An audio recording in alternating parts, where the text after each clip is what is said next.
The METUS Tech Show.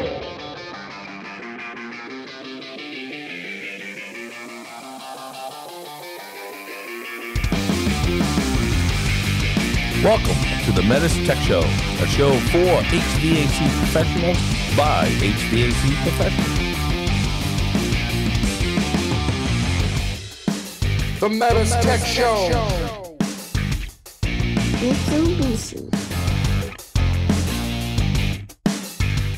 So, Steve, you sent me some texts over the weekend and some pictures. Apparently, you found some gem of a restaurant somewhere down your way. Yeah. So, my wife and I got up on Saturday and we decided we were going to go to Super Walmart, get some things. Mm-hmm. And if we were lucky, I would go to Lowe's, but that didn't happen. What movie is that from? Oh, never mind. Anyway, Old school. Yes. Very good. So we went and did our thing and we're like, well, let's get some lunch while we're out. All right. Just me and the wife. Kids are grown up now, so it's great. We're like dating again, kind of. Yeah. So we're like, let's go on a lunch date. Let's go somewhere. And I was in the mood for seafood. So I was like, I want clam chowder. I want something seafood. And I looked at the closest place and we went to this amazing restaurant in Marion, Mass. So it's called the Brewfish Bar and Eatery. All right. So this is a fairly new restaurant. So we went in there to check it out, and I saw something that stuck out right away on the menu. They got a soup called chale. Chale. So I'm like, what is chale? It's a combination of clam chowder. I love chowder. And kale soup. I love kale soup. You know, we're talking Portuguese-style kale soup with the chouriço and potatoes and bits of clams. So if you think of clam chowder, you always think of a thick kind of broth, but this was a very thin broth, almost like Manhattan clam chowder, but it wasn't red. No need to swear. Yeah, right. Yeah, we don't want to talk about Manhattan clam chowder, but it was just the right mixture of spicy and seafood clams. Got that clams in there, and it was just amazing. I just had a cup, I should have got a bowl. It was amazing. From there, my wife, whenever we go out, if she sees pretzels as an appetizer, and I was always kind of bummed. I'm like, I don't like pretzels. Yeah. But I always refer to pretzels that are hanging on the wires, spinning around inside this thing all day, right? Like you go to the mall, you see pretzels, you get a pretzel, and it's like eating a piece of rubber, right? I mean, correct me if I'm wrong, but pretzels, like that, are just not the greatest thing to eat. I just don't, But lately, taverns and just little restaurants, bars and stuff, they've been like perfecting the pretzel. Mm-hmm. So when I want to say probably last year sometime, we were in Plymouth and we ordered some pretzels and they came to the table. I was kind of bummed out. And when I took a bite of these things, they were soft, looked like they were just made. Comes with the beer cheese, right? Had that cheese with it, and it was amazing. That was another thing that I had that was great. So way better than something you'll get at a ballpark. Yes, 10 times better. And just to get it right, I got smoked cheddar IPA beer cheese. Wow. That sounds good. Yeah. It was fantastic. Then I ordered the fish tacos. I love fish tacos. It was haddock, right? So it's the batter fried haddock. And they put it on a bed of coleslaw, but it's ginger-infused coleslaw. I prefer Marianne, but that's okay. Okay. Wow. So ginger-infused coleslaw, a little bit of lettuce, and they put like a Cajun aioli over the fish. Oh, that sounds so good. Wow. 3 tacos, some French fries on the side.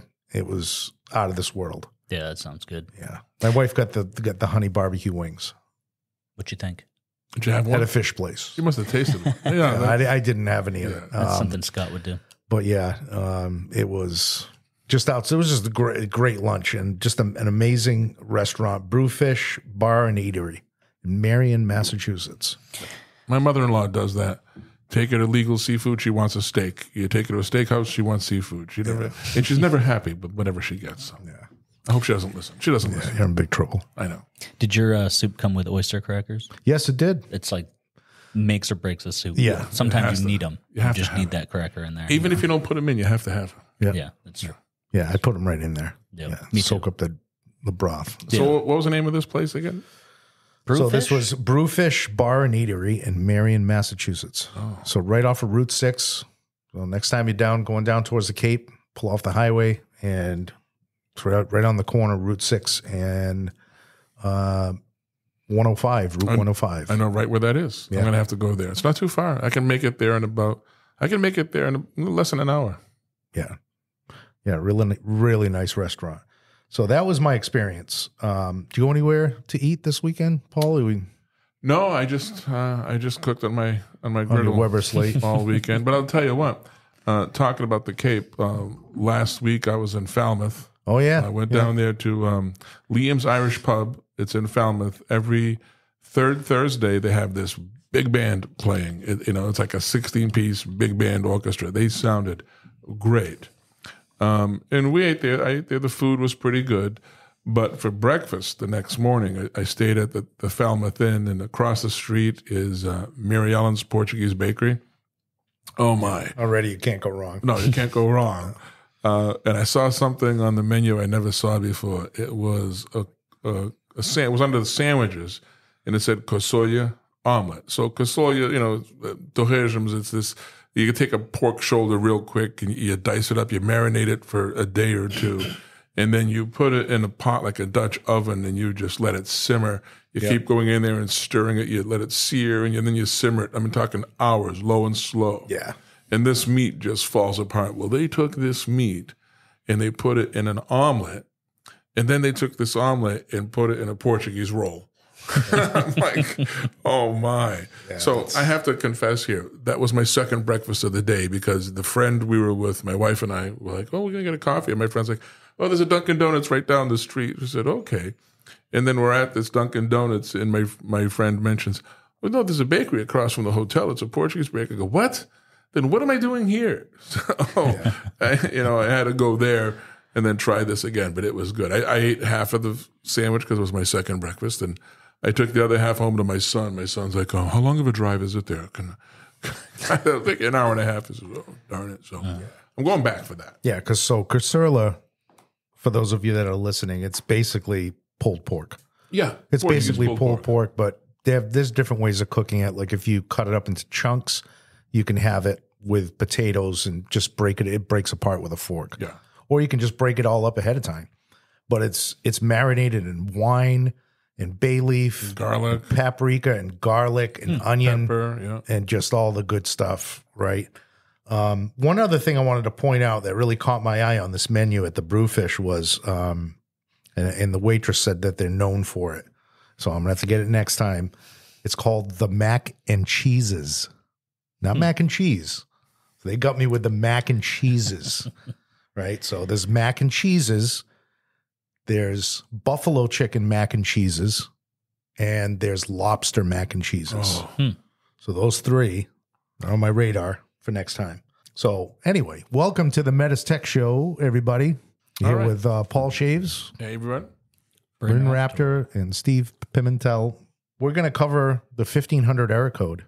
Yeah, so we had last week, we did an episode where we called it Bryn's Rules of Thumb, and one of the things we talked about was an overcharge. So then we said, an overcharge brings you a 1500 error code. So then we decided at that time, well, let's do an episode just on error code 1500. So here we are. Yeah. Yeah. Yeah, I think this was requested even by TSA. So they're dealing with this a lot. So it's nice to try to get out ahead of it. TSA is the tech support, for those who don't know. Our tech support guys.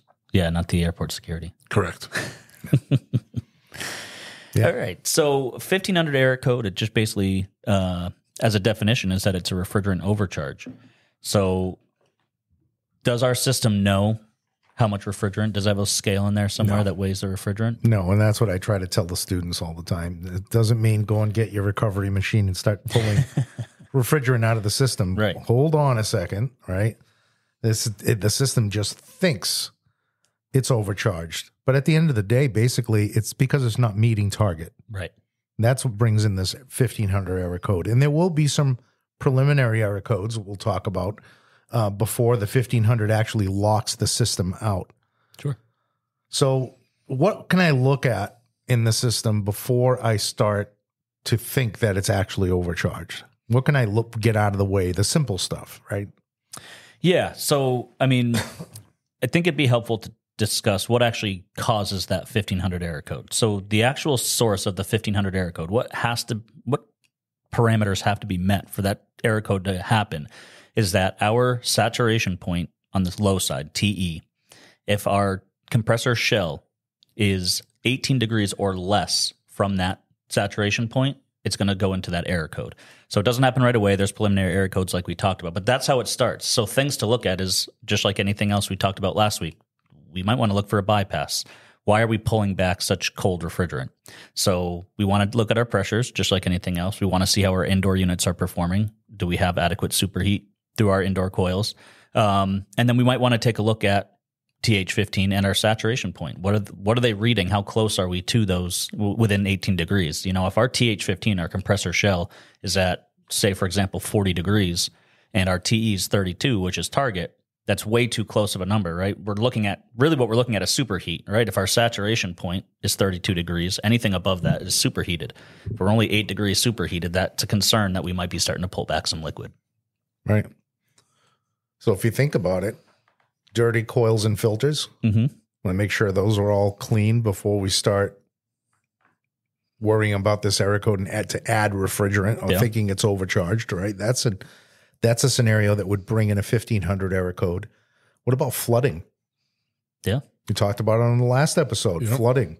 It's going to think I got too much refrigerant. It like, just to hammer this home, just because the error code says overcharge, a 1500, does not necessarily mean it's an overcharge. Now, for me, the way my mind works, when I think of airflow, I'm not thinking symptoms of an overcharge. But for several reasons, we can get that. Right. You know, just because if we're flooding back, if that refrigerant's coming back too cold, there's things that can cause that, and all these things is just going to say, okay, man, that could be an overcharge. So don't go grab a recovery tank and don't start taking refrigerant out. Let's look a little bit beyond that. Yeah. And you did mention the preliminary error code. So the 15, let's strike that. The 1500 error code, once that error code reaches the outdoor unit, once any error code reaches the outdoor unit, there's a shutdown. Yes. All right. So that's important to understand. But the preliminary error code, if I happen to be running maintenance tool and I could see a preliminary error code as it's happening, I think it's going to be rare. So where would I see a preliminary error code? So when you're monitoring, when you're in your monitor screen of maintenance tool, it'll actually show up as preliminary error. And typically it's in line with when the outdoor unit shuts off. So the outdoor unit, when we're in a preliminary error, will usually shut off for about 3 minutes and then try again. So it's not a lockout. It's just saying, hey, we detected some abnormality. We're going to shut down for a second and try again. So when you're on maintenance tool monitoring, it'll show you in a box, it'll say preliminary error. Now, if you want more information on what that preliminary error is, thankfully with a new update with maintenance tool, right on the top, there's this coin stack. Or bag of nickels. Yeah, exactly. I call it a coin stack. So if you click on that coin stack, it brings you to the maintenance data screen, which previously, before the most recent update, was only available from your system information screen. So when you do that initial address search, that's the only place you could access it. Well, with the new update, it's right on the monitor screen now, which is awesome. So now you don't have to go back and forth to that monitor screen. You can stay in it and look at your maintenance data. So once you click on that coin stack, it brings you to that maintenance data, and there's a tab called malfunction log. So you highlight that, click your OC, and it'll bring up what that preliminary error code is with a detail code. And that detail code is where you'll see the 1600. Let's take a little detour here for a second because I think this is important. Maintenance tool updating. I have a laptop. There's a lot of programs in here. My Windows update automatically. There are certain programs we have that update automatically. But maintenance tool, does it update automatically, or do I have to actually go in and download the latest version and then update it manually? Let's talk about that. Yeah, so it doesn't update automatically. Diamond System Builder will. So if you're connected to the internet, you open up Diamond System Builder, it's going to automatically notify you of updates. You can update it. Maintenance tool, the way to make sure you have the most updated version is to double check My Link Drive. Go to your software tab, click on maintenance tool, and at the very bottom is the software. And that updates. Right now we're at 5.5. It'll probably go to 5.51 before long. when we see that 5.51, we just need to go through the download steps again. It's not going to download 2 maintenance tool software on the computer. It's just going to replace. It's going to overwrite what you have. Yeah, give you the newest version. So if you need to know what your current version is, just open up maintenance tool. It'll show right on the opening screen of maintenance tool what version is that you have installed. Yes. All right. So download the latest version, or make sure you have the latest version. Then you get that coin stack with the bag of nickels. Then you know what we're talking about. Right. Exactly. So, yeah, that's where we get that preliminary error. It's also where we can see active errors. It'll show the last 10 error codes. So once it does go into a full fault, we've got 3 places we can see error codes. One is on maintenance tool, one is at controllers, and then the other is at the outdoor unit. Our outdoor unit is going to flash 2 numbers, the 4-digit error code and the address where it happened. So in this case, we'd see 1500 at address 51 or 1500 at address 52. One of our outdoor units is what's causing that fault. So the behavior of that system is if it detects, well, I just discussed TH15 minus TE. Remember, TH15 is our compressor shell at the bottom, and TE is our saturation of our low side pressure. If TH15 falls below 18 degrees above TE, so if my TE is 32, anything 40, 50 and below, it's going to go into this preliminary error. And it'll shut down, give us that 1600 preliminary error, and it's going to try again after 3 minutes. If within 40 minutes of that system starting back up, it happens again, we fall below that 18 degrees above TE, we're going to shut off and we're going to go into that error code. So we only get 2 tries at it. It's going to see it once, it's going to go off on a preliminary error, it's going to try again. If it happens again within 40 minutes, hard lockout, 1500, we've got the error code. So this situation that you're explaining right now, is there some super secret book you found this in? Super secret. Super secret. So this is a employees only, you have to work, a METUS employee only book. So no one else has access to this. How did you know all this stuff? It's actually really easy to find. So if you are lucky enough to have the service manual with the system, which is almost never, you're in luck because we use MyLink Drive to put all of our service manuals. So if you pull up the outdoor unit service manual for the piece of equipment you're working on, I'm a huge fan of Control F.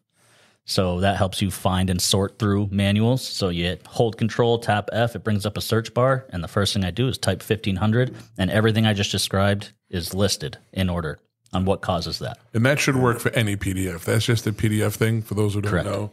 And it's I used it myself just getting ready for this. So that's pretty good. So it works on your cell phone. It works a little bit different. You're not hitting Control F, but there's a search feature when you're looking at any PDF file or document on a phone or a tablet. Yep. So there was a question always in class, can I do this on a phone? And I'm like, I'm not really sure. But yeah, I confirmed you can do it on Apple, on Android, and some other programs do it even better job of searching that document. Yep. So let's get back to before we start getting a recovery tank in our gauges and taking stuff out. What are some of the things I'm going to check? So I come up on a system. I got the 1500 code. It's locked out. What's the next step? I think Steve mentioned, and I think nailed it on the head, is just check the condition of your indoor coils. So an indoor coil that's dirty, or even like a failed blower wheel. We have rotational feedback sensors in our blower wheels, but if you had a blower wheel that wasn't spinning fast enough, or you didn't have enough airflow over that coil, it's going to simulate what we talked about last week, a bypass, right? That refrigerant's not going to change state because there's no airflow over it, and we're going to end up bringing liquid back, dropping that temperature of the suction side. So checking the condition of your indoor coils is probably where I'd start. Just make sure that is all squared away. Other things I might check is I might leave the system off for a little while and take a look at my thermistors when everything's reached ambient temp. So that's a great tactic. Yeah. So all your thermistors should be the same temperature. So before you start it up, so you got to assume a system locks out on an error code, you're not going to be there in 5 minutes. Right. So the system is shut off. You look at maintenance tool, you hook it up.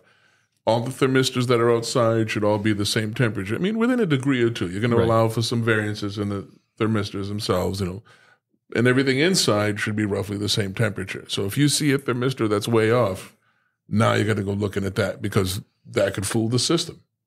Right. Yeah. It's a good one. And the particular service call that you're on, it's important. I always try to hammer this home with students.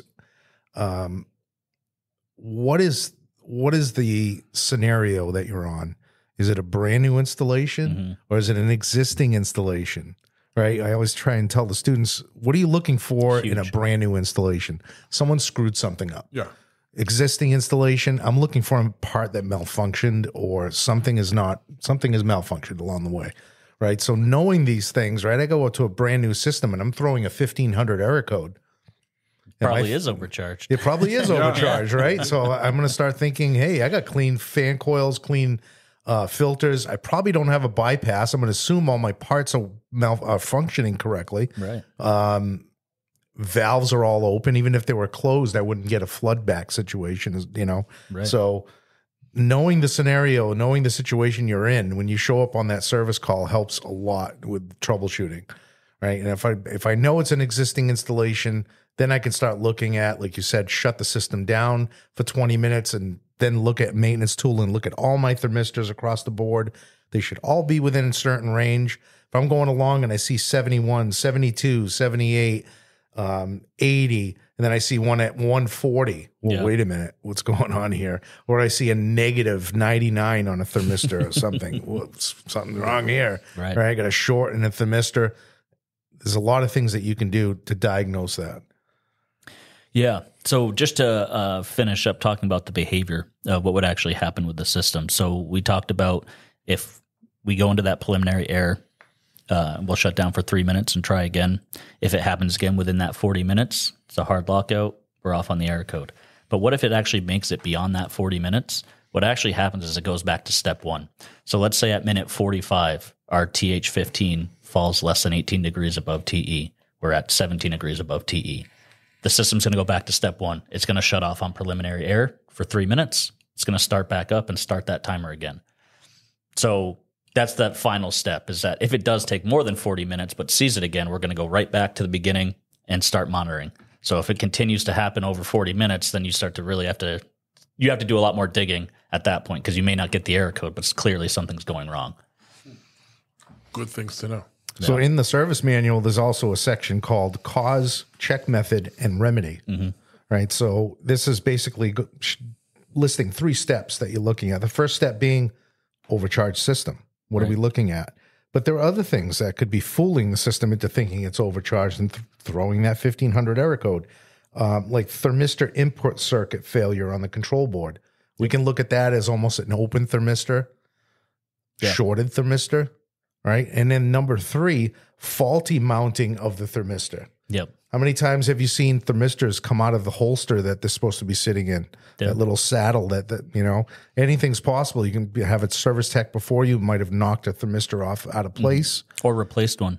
If there's a bank of thermistors and they are popping them all in and forget one of them, and that's kind of just hanging out in Changing the cabinet. a board. It happens all the time. Right? Changing a board. But most times when we fail to connect a thermistor, we're going to throw a different error code. Right?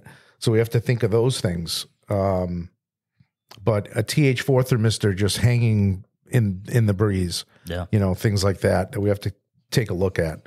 And the thing with thermistors, and we've talked about it before, but you need to ohm out your thermistor, right? We're going to unplug it from the board, ohm that thermistor out, compare it to the chart to make sure that it's falling within range. Yeah. If it is, we're not done testing, right? We have to check the board to make sure there's output voltage. It's just like a meter. Our boards are acting like a meter. They're putting out a low voltage DC signal to get that resistance reading. It doesn't just see ohms. There has to be some sort of voltage going through it in order for it to see that resistance. Right. So if I test a thermistor and it tests out good, I might also check the pins on the board for that connector and just make sure I have, usually it's between 3.3 and 5 volts DC that I've seen on our thermistors, to make sure that the board is actually outputting the proper voltage to get that resistance back. Yeah. So how are we coming up with our TE and TC? We're using pressure transducers to do that, right? Yep. So at the end of the day, check your pressure transducers. There are charts in our manuals that at a given pressure, you should have this for DC voltage. Right. Now, a little warning to everybody, don't assume that there's just DC voltage on our pressure transducers. All right. There's also 115 volts potential to ground. It's actually anywhere from 75 volts AC to 115 volts. Don't ask me how that works, but it's in there. And the reason I bring this up is because you can cause some damage if you, get your meter leads too close to ground. So let me tell you a quick story. I was down in the training room in Swanee, and one of the TSAs comes in and he says, I just got a call from a technician who said that he accidentally shorted the wire on the pressure switch and it fried the board. And me and another guy were in there. And we said, That was me. no. And we said, no. That was me. Was it you? Yeah. And you guys were in Atlanta. And I told you, I said, Really? a little fireball shoots out of a microchip on the board. It's pretty insane. And it leaves a little 1/8-inch hole in it. And then I get a phone call like a half hour later say, yep, you're right. Yeah, because so what happened? And I said, well, why would you do that? What a small world. I had no idea it was you. Yeah. So we're sitting there and we said, no, can't happen. Me and the other guy I think you were with Austin Bloom. it was Austin. Austin's the one who came in. Yeah. Austin's the one who came in, and it was me, and I forget who else was there. I don't think he's with us anymore, but we said, no, that doesn't sound right. So what we did, we went over to the unit in the training room.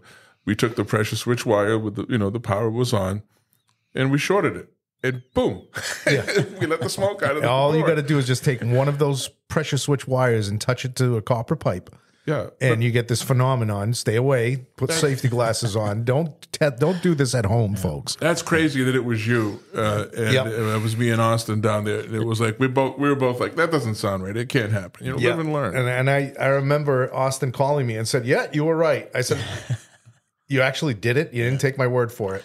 Yeah. So, well, there's two ways to learn things, right? Yes. Yeah. One is we hands-on, test. and the other We test everything. Well, exactly. that's a beautiful thing about being down in Swanee. You've got equipment right there, and you got a whole big warehouse full of parts. Now we can go in there and get it if we need it. Anyway, we digress. So let's go back to the 1500. Yeah. So the things that we're checking. So one thing I will bring up, and this was actually something that Austin, when he was on our TSA Common Calls a couple podcasts ago, he mentioned this TE plus 18 being our compressor shell minimum. So I actually made that a box on my maintenance tool. So we can create boxes, we can create our own parameters and formulas to monitor on maintenance tool. And so I actually have one that says compressor shell minimum, and the formula I have for it is TE plus 18. And I can compare that against my TE to make sure that, or my TH15, sorry, and see how close I'm getting to that. Yeah. That That's the 1500 beauty air of the new feature of using formulas in maintenance tool. It's huge. And in the manual, getting back to that, you're looking in the manual, the behavior you said was all there. It's all spelled out. And there's a couple of charts of what to check. It says check the thermistors. Then if you continue on, then it talks about refrigerant overcharge and undercharge and how to actually test it, how to run the system and what you're looking for, things to check. Right. And then you know whether it's an undercharge. So that's after checking the things that it doesn't say to check. Yes. It doesn't say to check airflow. It doesn't say to check the filters and any of that. Those you just need to know. But then it's going to spell it out for you in the manual. This is what you should have. Check the system during operation is what you're looking for the discharge temperature, what you're looking for the low pressure, the suction superheat. Is that high or is that low?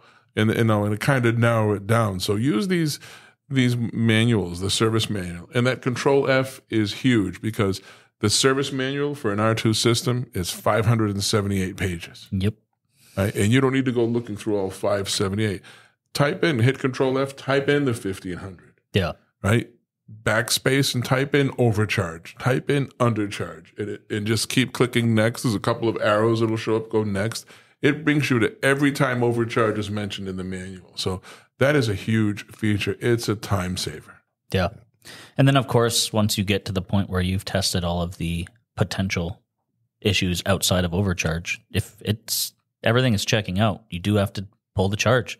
Yeah. You got to weigh out your charge, see what you come out as, check your DSB, and make sure that you're where you're supposed to be with charge. It happens all the time. Maybe not so much in a city multi application, but it could, where somebody prior was there and the indoor coils were underperforming. Let's say, for example, because of a dirty indoor unit, right? Dirty fan coil. And so they dump charge and they walk away from it. And now you're getting a 1500 error code. So the source of the issue is still not solved, right? We still have a dirty fan coil and we just dumped a bunch of extra charge in there. And that's why we're getting the 1500. So you can't count that out either. It could actually be overcharged because somebody else was there and didn't do their due diligence, and now they've overcharged that system. And where we are in the life of the system is important, to Steve's point earlier. My very story time. You guys know I love to tell stories. My very first service call with Mitsubishi, or site visit, I should say. I went out to northern Minnesota with our friend Jerry Flynn, and it was a startup. Right? And the system would not start up, and it would go off. I forget what the fault code was, but it was an overcurrent error. The compressor was just too much. And we talked to the guys, and they charged it the old-fashioned way. They put the gauges on, threw it in cooling, and kept waiting for the back pressure and the pressures to come up to what they thought would be normal. Yeah. Right, and here it is. It's October. It's Minnesota. It was a commercial building. It was actually a school that was not occupied. They didn't have the boilers on yet, so there was no reheat or anything going on. There was nothing in there, and the only thing that they did right was they kept track of how much refrigerant they added. So they gave us the total charge, and we looked it up. We've been on the DSB. We just made it an as-built, and it was only overcharged by 56 pounds. Well, you just pull that 56 pounds back out, and you should be right on the money. Yeah, so we went to lunch, and we'll take this amount of refrigerant out, and we'll come back. Yeah. And that was it. Yeah, and the beauty of our systems, too, keep in mind, is that if we have two systems that are twinned together, and let's say the sub is running, and the sub generates the 1500 error code and locks out, that the next condenser is going to come up and try and run the system while that other unit is in error. So that's a great thing. And again, if we're overcharged, guess what? That other system's going to shut down on 1500 as well. Yeah. A lot quicker. Yes. Yeah. So I think we covered, and again, that preliminary error code for the 1500 is 1600. I think we mentioned that earlier. Yep. So yeah, that about covers the 1500 error code.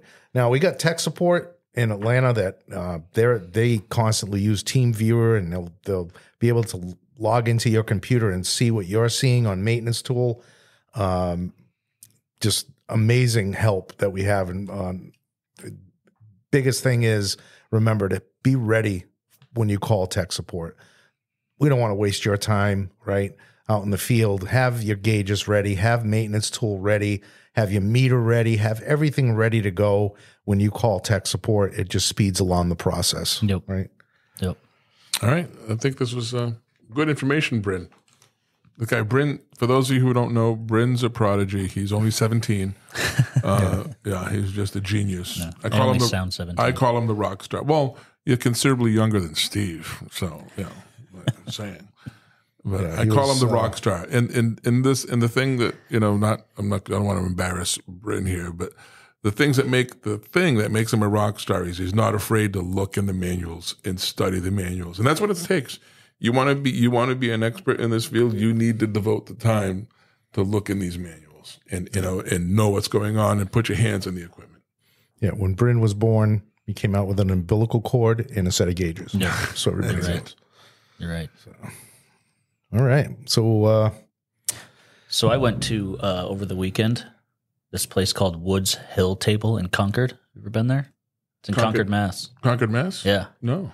So I saw these pictures of it online, and it looks like this really nice rustic, restaurant. Yeah. And I looked at the menu, and they're talking all about how they only use seasonal ingredients. And I'm like, all right, I'm going to spend some big money and whatever. And I get to Concord. I'm from Western Mass, so every restaurant has like an acre to deal with. So I get into this restaurant. It tells me I'm 1 minute out, and I'm stopped by a train. I'm like, what the heck is going on? I'm right in the downtown area. Commuter rail. Yeah. And so train goes by, I go, and all of a sudden the restaurant's just there, and there's nowhere to park. All the street parking is full. The parking lot, which holds about 12 cars, is full. And I'm like, what is going on? So I ended up having to park somewhere else. The food was actually phenomenal. It was a great restaurant, but it's just such a culture shock, because usually those types of farm-to-table restaurants, by me, like I said, they've got an acre of land. There's cows in the back. And then I come to Eastern Massachusetts, and they've got a restaurant just plopped right in the downtown area. There's no parking. Good luck getting there, but the food's great. Yeah. Concord's a great little town. Obviously, a lot of history there. Yeah. The funny thing is, my son actually graduated high school from the carpentry program a couple of years ago, and he works for a contractor in that area. And he's got a lot of these people he talks to. These are high-end homes over there. And he says, it's funny, the people from Concord look down on the people from West Concord like they're losers, like they really look down their nose at them. It's the same town. Yeah. It's just West You Concord. up the hill or we down don't the hill. talk to West Concord. Yeah. Yeah. Anyway, I thought that was funny, but there are some good. It was good great. little places to eat there. Yeah, I think I overspent, but it was well, great. we never ask you about food and what you eat because you eat healthy. No. You know, and who wants to hear that? I mean, it was like a half chicken and then some potatoes. It was good. You ate potatoes, you ate? Yeah. Oh, It was carbs. good. Okay. It was really good. All right. What's the name of the place? Woods Hill Table. Okay. It was. It's worth a shot All right. for like a date night. You know. I'm assuming you were there on a date. Yeah. Yeah. I'm going to send my wife there on it. You know, the secret to happy marriage is twice a week we go out on date night. She goes on Tuesdays. I go on Thursdays. Nice. Yeah. That's a Red Skelton joke, by the way. I'm just Well, one of these days, your wife's going to listen to all these podcasts. You're never going to be able to be on a podcast again. You missed it. I was talking about one of the podcasts. I was talking about our first anniversary, how I screwed up. I didn't get her a gift. I listened to her and I had to go out and spend $1,000. Well, that episode was queued up somehow on my phone, and she gets in the car and it comes on, and it's me talking right at that moment when I said, "Yeah, my wife doesn't know I had to go out afterwards and buy this. I'm trying to shut it off really quick." I almost got burned. She wasn't paying attention. Thank God. That's your sign to stop doing that. Yeah, that was a warning. Yeah. Yeah. Yeah, stop talking. I do love my wife. I got to stop talking about her in a negative way. Although she's kind of angry a lot. So. Yeah. But I'm hard to live with. She's going to wash her underwear, so. Yeah, that's true. Let's not go there. Anyway, thanks, everybody. See you on the next one. See you on the Catch you next one. later.